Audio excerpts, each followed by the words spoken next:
back. Welcome back to MLive's Dungeon of Doom podcast. I'm Ben Raven. He's Kory Woods. Yo, what's going on, Ben? What up, though? Getting back into it. Always a little cloudy mind after back-to-back road games, especially a prime timer in there, but no rest for the wicked. Lions host the Tampa Bay Buccaneers, the NFC leading Tampa Bay Buccaneers this week on Monday Night Football ahead of the bye week. Where are you at? Well, I will say this. I love our job. I love everything we do. Yes. It's fun. But this bye week is right on time. I love where it's positioned. Yeah. For both the team's purposes and our purposes. This is the right moment. There's nothing worse than a week 5 bye. And I'm speaking for the team, the coaches, for us. You know what? After a big week 7 game, that's right where you want it. Yeah, especially after back-to-back primetime games with just a brutal schedule ahead. It don't get easy. And I also think this is just a really good time for the Lions to reset. On one hand, they have a lot of bodies coming back on the defensive side of the ball, so that's going to be a good thing as they prepare for the stretch. And also, I think this will be a good evaluation period to kind of sit down and look at things from, I guess you can say, the first half of the season under John Morton and Kelvin Shepard as DC, kind of evaluate what they've been doing good, what they've been doing not so good, and how to go ahead and prepare for the back end of the season. Yeah, absolutely. 2 quick news items before we get into the mailbag. Shout out to Kory's Facebook this week. Carried some load. Also got some good stuff in the Dungeon of Doom at MLive.com. Email address. You guys are going to get sick of me hearing this.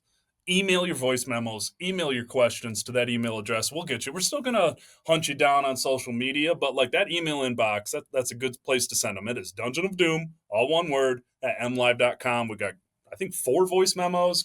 Nice. Yeah, I love the voice memos, guys. If you ever have time to do it, just record your question, your name, where you're from, send it to that inbox. Record it on anything, send it to us. We love hearing your voices.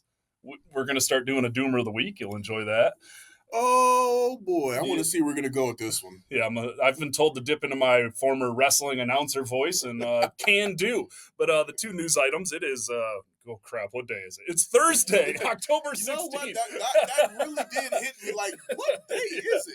It's usually Coordinator Dave at Monday Night Football pushes everything back a day. Taylor Decker was spotted at practice today. Freaking great sign, man. Manu on injured reserve. Skipper gave up a sack and 6 pressures. Those 6 pressures were the most surrendered by any offensive lineman this season. Skip's a great depth body, but if you can replace him in the starting lineup with Taylor Decker, you're feeling good. And Dan didn't think Decker was going to practice today, but he was. He literally said that he didn't think that Decker was going to practice, but he expected him to practice tomorrow. So the fact that Decker got out there today is a great sign. To be quite honest, I thought that they were going to keep Decker out until after the bye week just to let him heal up because, like you said, this is a guy that you're going to need for the long haul. So, go ahead and let him get his rest and get out there. But at the same time, I hate to be like those. This is a must-win game. This is a very pivotal game against the Tampa Bay Buccaneers, and as many of your horses that you get out there healthy, you want them out there. Yeah, it's a 5-1 versus a 4-2 team. NFC standings, man. I mean, this is huge for positioning. This is huge in the conference. Then you come back and you got the Vikings, Eagles, and Commanders. They're all must-wins. Every single game is must-win, but like when you start getting into the nitty-gritty at the top of the conference standings, other news item, Brian Branch, suspension was upheld. They will not have him. He was not at practice today. He'll be away until after the bye week. I mean, he can come back in after the Monday night game, but they're on a bye. So, that kind of puts the pressure on Kirby Joseph to get feeling right this week, too, because you don't want to be without both those guys, especially with Baker frickin' wheeling and dealing. But let's get into the mailbag. First question sent to the Dungeon of Doom at MLive.com email. I told you were going to get sick of me hearing that. A familiar name for me, Kurt Hansen. Kurt starts. I'll start by saying, I'm scared. Our entire secondary is injured, and we're heading into a game against an absolute stud of a quarterback for the 2nd week in a row. With what feels like a new injury every week for the 2nd consecutive season, is it time to start thinking outside the box for solutions? Maybe stop drinking the Detroit water and have it flown in from some sacred mountain spring or something? I don't know, but I'm on the verge of panic here. Can you talk me off the ledge? Go Yellow Jackets. That's for Greenville High School. I think everything's going to be okay. Like we kind of opened with, the bye week's coming up, man. Terry Arnold gets a chance to heal up. You get to work guys like Kendall Fuller, Jamie Robinson, not Jamie Robinson as it's spelled, into the rotation. Figure that out. You get Branch back. You get a week off for Kirby. I don't know. I'm not pushing the panic button yet. No, I would say if you get somewhere and you're looking at them and they're like 5-4, then you can start going like, okay, wait a minute, what's going on here? This is not going in the direction that we anticipated things going. So I think we're still a ways away from the panic button. But if you just want to have concerns about where the team is going because of the injuries mounting, I would say that's fair. But I would say just kind of also wait until after this bye week, get some guys back. Some guys might be feeling a little bit better after they go ahead and get the rest. And like you said, this is coming at a perfect time where it's not too early, not too late. It's just that sweet spot. And it's right when injuries are mounting. And guys, because Lee McNeil, seems like he's playing this week. Oh, yeah. You get him back out there, see how he's feeling. Guess what? Then he gets a week off built in after his debut. That's huge. Malcolm Rodriguez is, I don't want to say nearing, but he is nearing his return to practice. Sounds like he might be back on the practice field when we get back after the bye. Marcus Davenport still feels like a couple weeks away, but reinforcements are coming. Reinforcements are coming now. McNeil is a huge addition. Yeah. Huge. Absolutely huge. And here we go. We've got our Doomer of the Week. Raymond Nuznoff, day one guy. Day one, before subtext, during subtext, after subtext. I can always count on Raymond Nuznoff to submit a question. He's got a voice memo for us. You know what my favorite part about these is? We don't listen to them before we play them. Yeah, these are all blind listeners. I kind of like it that way. It reminds me of my ESPN 96.1 days. Here we go. The Doomer of the Week. Hello, Ben and Kory. This is Raymond Nuznoff. I'd like to propose a new NFL rule that all the NFL owners can get behind, unlike banning the tush push. If a play has a coolness factor of 11, from a scale of 1 to 10, that play should count no matter what the NFL rules say. Jared Goff was robbed of a freaking cool touchdown, man, and I'm out to make it right. But as a side note, the Lions are going to find a way to run a version of that play before the end of the season, right? Jared Goff is always good for one touchdown a year. I love it. I love it. Obviously, that's one of the controversial points of this week is the NFL and the on-field officials don't seem to be on the same page. Dan Campbell said it came from New York twice now. The NFL didn't really have a statement to add. It was a sick play. I mean, it really was. I was watching it in real time, and I'm like, oh, all right. And the one thing that, I think everybody had this a little bit. Your heart kind of dropped a little bit when you saw Goff bobble it. Yeah. But then when he just powered his way into it, I'm like, oh, that's a sick. It's only just the first touchdown of the game. Could be a demoralizer the rest of the way to see them kind of like, dude, to pull that off after a 10-minute drive. Yeah, near 10-minute drive. Yeah, like that was like we're playing with these guys. Yeah. But we know what happened, so yeah. Yeah, it's when we were looking up the rule after the game, I'm like, this rule is ancient. It has the word T formation in it. Yeah, it's a bummer. I would 100% expect, maybe not that exact play because they've shown it to the world, but man, listen, you got David Montgomery in the backfield who's proven he's got a great arm for a running back. Goff has caught passes before. And I you know who I feel the worst for? Is Amon-Ra St. Brown. What a freaking one-on-one block to help Goff get into the end zone. Sick play design. I don't know how long we didn't really get to ask how long that's been in the playbook or how long they worked on it. It seemed like there was some confusion with the rule, and the Lions are like, I guess we got to go back to the research table on that one. But I will say this, Raymond. They're going to go back to something that looks like that this season 100% because the look was fantastic. They had enough faith in it. Dude, that was 4th and goal. Yeah.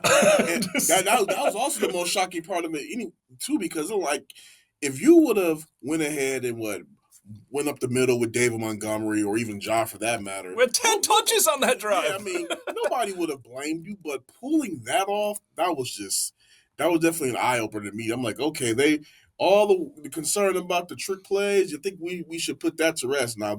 Trick plays still live. They're back. We're back. Trick plays still live under John Ward, but yeah, I do think that is something that they're going to run again later this season because Dan Campbell, he's a great guy, but he also has an ego too, and he likes to remember.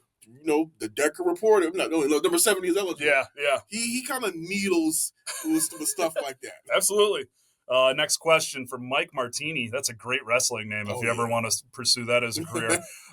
Is the writing on the wall for this being Decker's last year? I love the guy and the player, but he's getting up there in age and his contract is pretty hefty, right? What are your thoughts? I'll fill in the contract stuff. I'll pass to you. Decker is signed through 2027. There's a void year in 2028.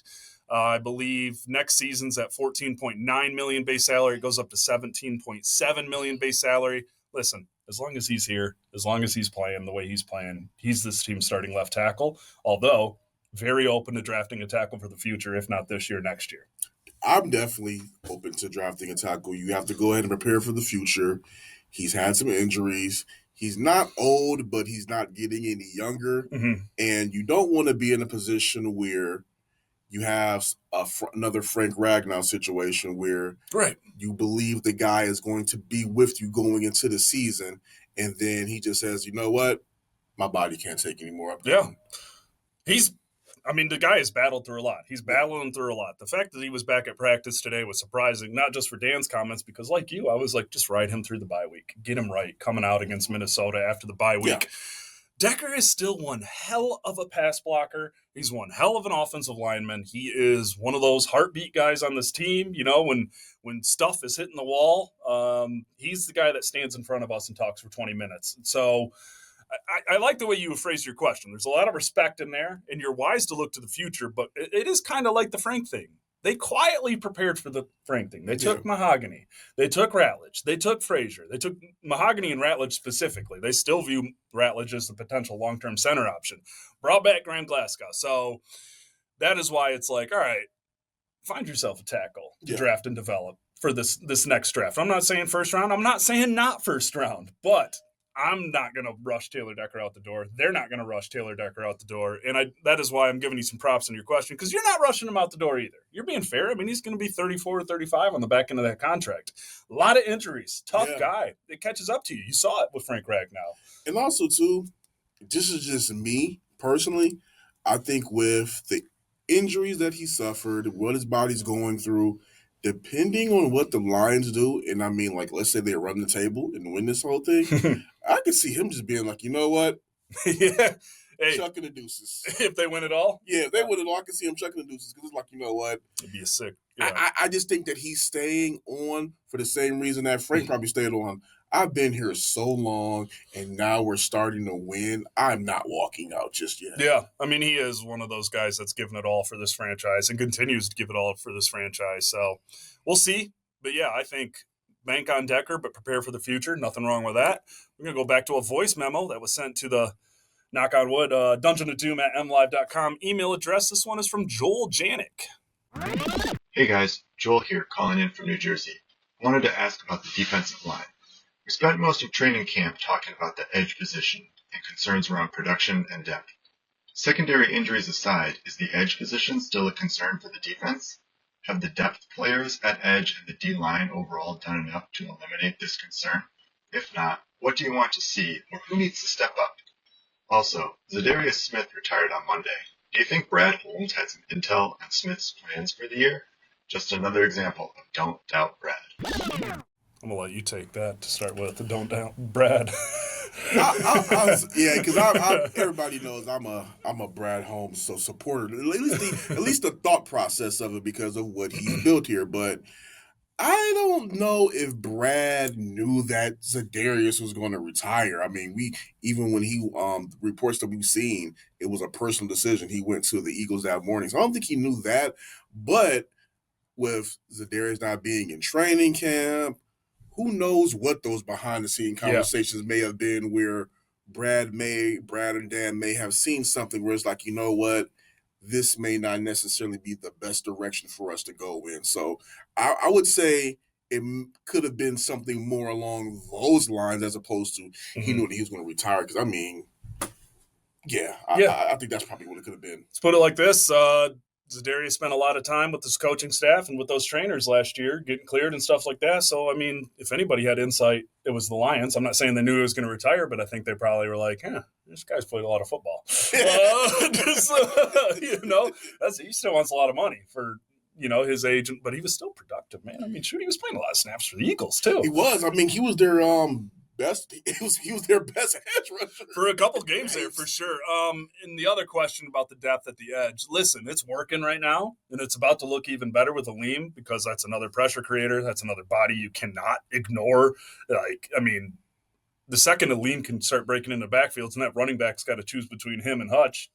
Welcome to hell.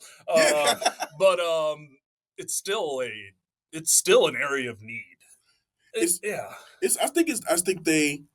If the adequate talent is out there at the trade deadline for them to go get another piece and they're not mortgaging the future or something that makes sense, I think you have to go out there and go make that move, especially even go look at some secondary help as well. But yeah, I mean, I would say if you had to choose between the two, I would probably lean more towards getting that secondary help and then, kind of like work your magic and tinker with what you can for the defensive line, because it's not bad by any stretch of imagination. Like you said, you're getting Aleem McNeil back, but you definitely need those horses in the secondary. So, I mean, weigh the options at the trade deadline, see which is probably the better talent you can acquire, but you need one of the two at least. Yeah, I do agree. Elquadine Muhammad is playing the best ball of his career. He might be a short-term answer, but he's not a long-term answer. He's 30. I'm saying that as a soon-to-be 37-year-old. That's not old, but there still is depth concerns because it was what we talked about all year when Davenport went down. It was like crap. Now we're seeing Tyler Lacey play a ton of snaps at big end. He has not been terrible, but they need a spark, and I think that's why you see ESPN posted today 13 trade deadlines we'd like to see based in realism. They had the Lions trading for Trey Hendrickson and Jalen Phillips. And I will say this, I don't think that will happen, but I did like the logic from Bill Barnwell on this one. Hendrickson, it's a 1-year deal, or 1 year left on whatever the hell happened there in Cincinnati. And then Jalen Phillips is in the last year of his rookie contract too. I mean, I don't see Brad Holmes trading a second, third, and fourth round pick for a half-season rental. But I will say this, I don't think that you have to give up too much to get Hendrickson. I don't know. It would take at least a second-round pick, I think. And the Bengals, I don't know, man. They just traded for Joe Flacco to help fill the void from Burrow. They clearly don't think they're out of the hunt yet, as much as they are. Well, that trade deadline is the 4th, right? It's November 4th. We're a little more than 3 weeks away. I think that here's what I think. I think we're going to go into another situation that we had was a Darius Smith. Yeah. Brad is trying to go ahead and needle. He's probably working behind the scenes trying to needle somebody. I don't know. Not saying it's the Bengals, but needle somebody. Hey, come on. Come on. And then when the team gets to the brink and it's like, okay, we're going to lose this guy. Let's get something for him. So I think that, I don't know whether it will be Trey Hendrickson or not, but I think that if they could, I think a second would. I think a second, you could say a second would be Steve, but at the same time, it's like, you know what? This would be the time to make a bold move if you're going to do it. I liked the Jalen. I mean, obviously, I like Trey Hendrickson more as a player, but I like the Jalen Phillips one more realistically. Yeah. A lot of injury history. Dolphins are garbage, and he's in the final year of his rookie deal. So if you can, if we're talking a 4th round pick for someone like that, because I think that's what ESPN had was a 4th for Phillips and a 7th. I mean, that's Za'Darius territory. That's a very manageable trade. We're about to see if Brad has got a little less need in him. We're about to see it. We've been wondering about that for a couple of years. Like, at what point do you go from drafting, period, to build your foundation, or to going for it all? I mean, not that they're not going for it all, but if you trade for someone like Trey Hendrickson or Jalen Phillips, you're going for it. I just think that with the contracts that they have to shell out and just the way that this team is constructed, this would just be all the other times you're saying, oh, go trade for Miles, go trade for Crosby. Those would be like, okay, home run moves, obviously, but right now, like you said, a Hendrickson or a Phillips, those make the most sense for where the team is right now to go strike while the iron is hot. Yeah, just double checking the Trey Hendrickson contract right now. Over the cap, has him with a void year next year. So, I mean, listen, it's tough. It is tough because I know they're balanced, and we got a couple questions. Are they waiting on the Hutchinson extension to leave flexibility at the trade deadline? Maybe. Maybe. I don't know. That's a tough answer for me. You know, I need to get a little more deeper into cap guru status, but like, man, I do like the logic behind it. I'm like, man, that would be a big change in team building. It would. It just would, because there are some long-term needs here still. Yeah. And if you're trading the opportunity to fill those long-term needs for short-term pictures, but like at the same time, you got a wide open window for the Super Bowl, but they also feel like it's a wide open window next year and the next year and the next year. So like that's and then you also got Branch, Campbell, Gibbs, Laporta, Hutchinson extensions. But I also think that kind of goes against what Dan said after they lost in the NFC Championship. Yeah. Like, you don't always get back here. Exactly. This is a move that could potentially get you back there. Yeah. No, if you put Trey Hendrickson on that defense, you're back. Okay. It's a disappointment if you're not back all the way back there. We'll go back to another. We got a question from Kyle. Who do we expect Aleem McNeil to take snaps away from, Reader or Tyleek, or is it possible Aleem seems time as an edge rusher? Aleem's going to move all over the defensive line. Like, I think you'll see a little less from Tyler Lacey. I think you'll see a little less from Tyleek. I think you'll see just a touch less from Reader, because McNeil plays the run great. He's a great pass rusher. You know what? You're not seeing a lot of production from Tyleek. He's knocking down a lot of passes at the line, which is great. He's showing a lot of power from one knee in the ground. You know, he is that run stuffer. And DJ Reader might be one of the more overlooked players on this roster for what he's done, what he's helped with. But yeah, it's not taking away. It's just spreading out the rotation a little more. And Aleem can.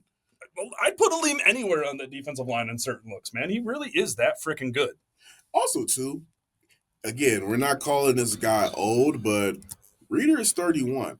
I think that if you can just get a couple of snaps away from him, spell him a little bit, and, you know, kind of work that rotation a little bit, you might get more returns out of Reader moving forward. I mean, yeah, if you can strengthen Reader for the long haul, great news, because even today at practice, Thursday, working to the side with trainers, like anything you can do to keep that guy as fresh as possible, you're good, because he's playing great football right now. We're going to go to another voice memo. Looks like this one's from Scott Pride. Howdy, Ben and Kory. Hope you guys are well. Love what you do on the podcast. Thanks. Long-time listener, first-time caller. This is Scott from north of Traverse City. Hey, my neck of the woods. A couple quick questions for you. First one, if the Lions have such an explosive offense, why is it that they seem to really be struggling on third downs? The third down efficiency has been surprisingly low, forcing us to do some interesting calls. So I find that curious. And I also, kind of along those same lines, find it interesting that I heard the statement that the Lions are not built to come from behind. But again, with that explosive of an offense, why we can't come from behind. Anyway, thanks again for what you guys do, and looking forward to your information. Thanks. Bye. Thank you, Scott, for that question. As bad as it seems at times on third down, the Lions are still... Oh, shoot. Where'd it go? There it is. They are 17th on third down, 29-72. That's definitely not where I expected that to be. And I think that came from the Sunday Night Football broadcast, them talking about, man, this is where Goff and this offense struggles, is when they're playing from behind. I've seen them come from behind in a lot of games. Like, I think back to Houston last year. I know there's a couple more instances. I just think... I don't know what I think. Just because he's 100% right. There's explosive guys. There's possession guys. There's stars. There's do-it-all guys. I think maybe it is just getting used to some new pieces. You're missing Decker, too. Like, you get into those third down passing downs, teams are able to pin their ears back, create a little pressure. I mean, even we're all talking about the fourth down drop by St. Brown, but that ball was not perfect because he was under pressure and had to get it out. So I think that's playing into a little bit of it too. And the rushing attack really has been a little up and down this season too, and that never helps too. I mean, it seems like there's been a little more third and mediums to third and longs than we're used to in recent years. And maybe that's getting used to the new offensive coordinator. Maybe that's just missing spots. Jamel's had a couple inconsistent weeks. He looked great last week. St. Brown had the key drop on fourth down last week. That is one of those things that I've been internally struggling with too, because I was even just shocked. I thought they were better than 17th on third down coming into this week. But yeah, that's a good question. That sounds like a good question for John Morton tomorrow. Yeah, I will say this. I will think it is on John Morton. Honestly, and I don't want to sound like I'm knocking him, but I will say this. I know he was an offensive coordinator before, during his time with the Jets, but he hasn't had this much firepower. No. And This is new. I think that two things are playing here. One, he's trying to figure out the best way to utilize all that, and then two, he has not been an OC in quite some time, and you're going from a guy who he's mainly been a passing game coordinator to now a team that has had the same coordinator for several years. And now having to learn a new guy. So everything is not going to be perfect out the gate. That is why I said I think this bye week is coming at a great time, because now they're able to just kind of sit back. Okay, we're almost through halfway of our games. Sit back, go look at the tape. What's working? What's not working? I mean, we just heard Dan say a couple of days ago he would like to see David Montgomery involved a lot more. So now it seems like Dan is like, okay, we gotta change some things. That's kind of what I took from that comment from Dan. So I think they'll be all right, but I think that's pretty much one of the reasons for the third down inefficiency. They're still trying to figure things out with this offense. And maybe this is one of those questions I should have listened to before we recorded, because something just hit me. The thing last year that they were great at and the year before was running on third down. They were moving the chains on third down a lot because they're a team that goes forward on fourth down a lot. So once you get to 3rd and 6, 3rd and 5, 3rd and 7, run the ball. If you don't get the first down, guess what? You're in a pretty favorable spot for fourth down. I think we've seen less of that this year. And to your point about Montgomery, he had a major role in those third down runs last year. So I that has been a talking point early this week, is like, how do we get David Montgomery involved more? How do we unlock Gibbs from the coaches saying that? The coaches are saying that. I'm paraphrasing them. And I think that is one of the things that they need to look at the most going into the bye, is like, all right, rushing attack, it's good, but should be the best.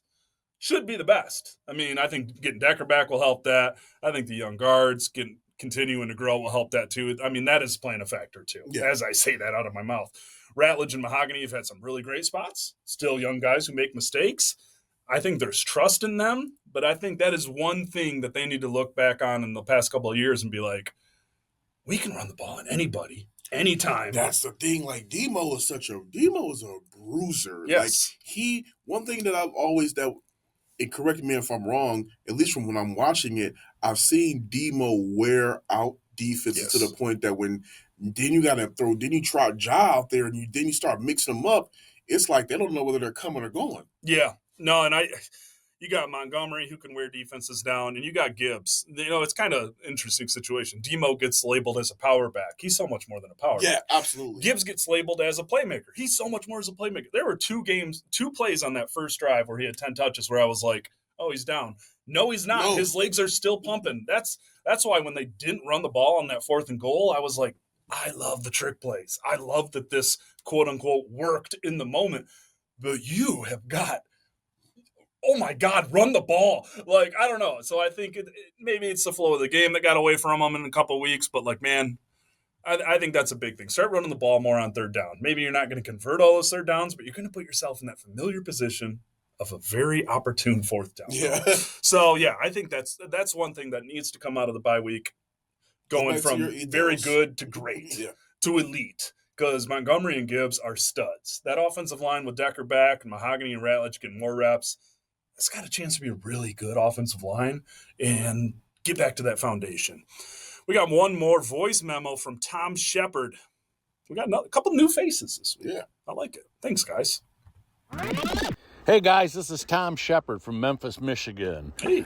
I was just wondering if you guys think that Brad Holmes and the front office are just too concerned about keeping the team good for years rather than trying to make them great right now, hence the reason not going after a cornerback or an edge rusher, et cetera, et cetera.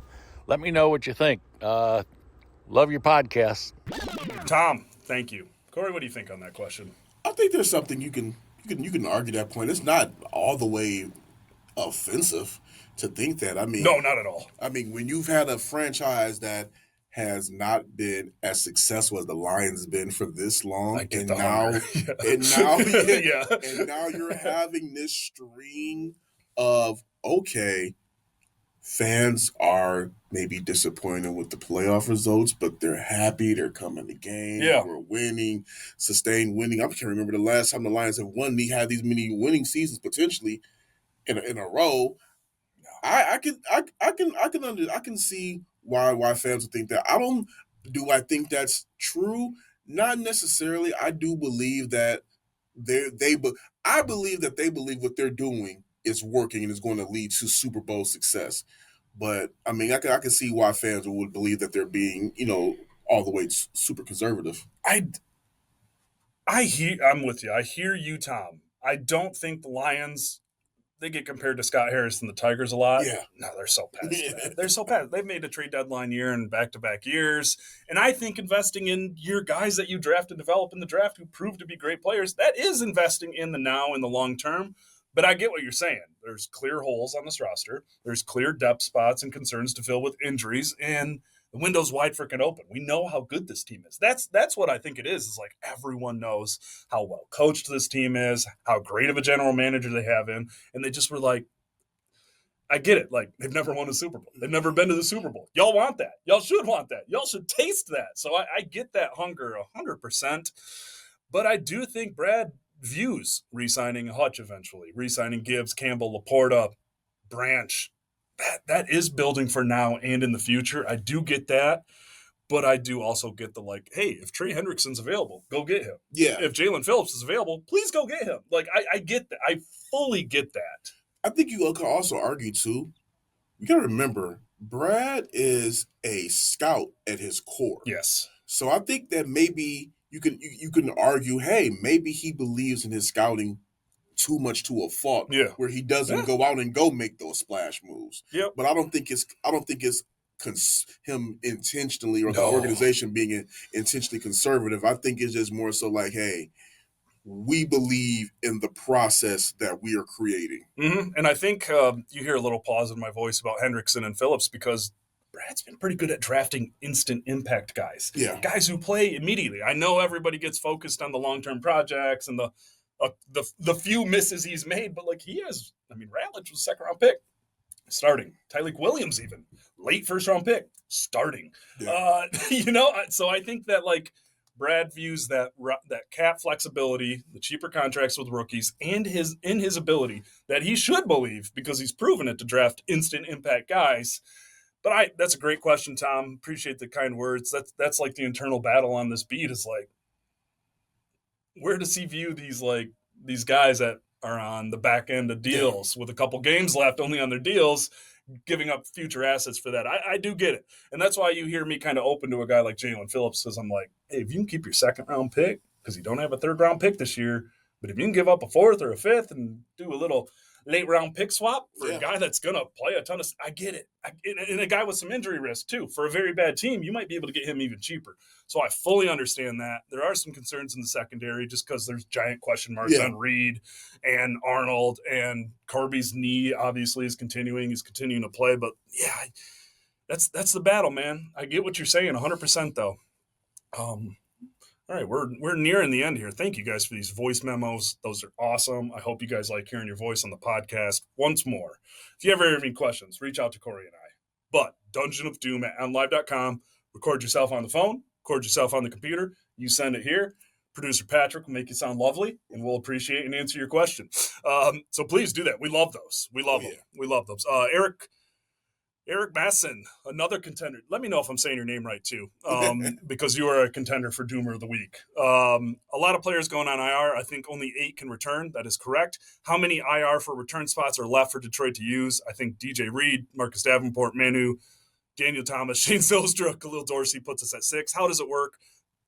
A team can bring back 8 max, but unlimited can go on IR to return up to. All right, here's how that works. You either return a guy from IR and it counts against it, or you don't. So there are 8 return from IR designations a year. I would see Marcus Davenport and DJ Reed eating 2 of those. We'll see on Dorsey. We'll see on Zylstra. We'll see on Thomas. We'll see on Manu. But like you saw it last year. You're trying to conserve those spots for guys that aren't just going to come back and be ready to play, but that can make an impact. And so, you get 8. I'm looking at Reed. I'm looking at Davenport. And I think if Dorsey can get right, they'd love to have him back too. But and Daniel Thomas, we'll see on that one too. But you look at Shane Zylstra and Manu even, and it's like, I don't know if they're going to burn a spot on him, right? So yeah, you get 8, and there's it's just if they return or not. Yeah. So that is where that designation comes from. You get 8 once you run out of 8, and I think it goes 10 for the postseason. Might be wrong there. They have changed these a lot in recent years, but yeah, it's Davenport and Reed are locks. So yeah. I would agree with that. Yeah, and I think that's why you've seen Decker avoid IR. They don't want to burn those spots. So maybe they can get a couple of those rule guys back down the stretch, and they're not nearing the end of the rope. So we'll see how that happens. Got 6 questions on what we think the starting secondary is going to be. I think, what the fascinating thing about last week was? The 2 leading snap guys in the slot were Alex Anzalone and Derek Barnes. I think that's going to continue. Yeah. But they made some interesting additions this week, though, too. I mean, Kendall Fuller, that's a not a household name, but that's a name that people know. And then Jamie Robinson, not Jamie. It is Jamie Robinson. The 2 M's throw you off. They do, and it's a cornerback. So you're like, man, I want to call him Jamie. You think it's going to be Robertson and Yasin outside again, or you think one of those new guys gets a chance? Because it sounds like Robinson, Jamie, I almost called him Jamie. Jamie Robinson is going to play safety, but he does add some versatility in the slot. I think they're going to go running back again next week. Yeah, from what they did. It was a weird game. It's Patrick Mahomes. Yeah, I mean it's Patty Mahomes. I would run it back home. Got tips to run it high. Yep. Yeah, we're in here. Okay. Okay. Wow, crap. Oh, crap. All right. Finish your thought. Yeah. This says, tensions are running high. They got to go ahead and win this game. I don't think that their performance, Robertson and Yasin, was bad where they have to go ahead and make a switch right now. I think you run it back. All right, look at that. I just was going through the rest of our questions, and we answered the rest of them somehow, some way.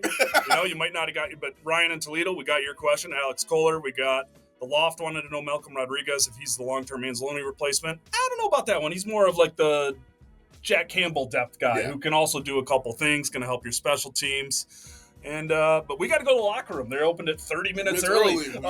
So great questions. Continue to use the Dungeon of Doom at MLive email address. Send those voice memos. If you don't feel like doing a voice memo, send in a text. Hit us up on social media. You'll see us begging and crying for those questions on Tuesday and Wednesday and Thursday morning. I am Ben Raven. He is Kory Woods. We are the Dungeon of Doom podcast. Peace.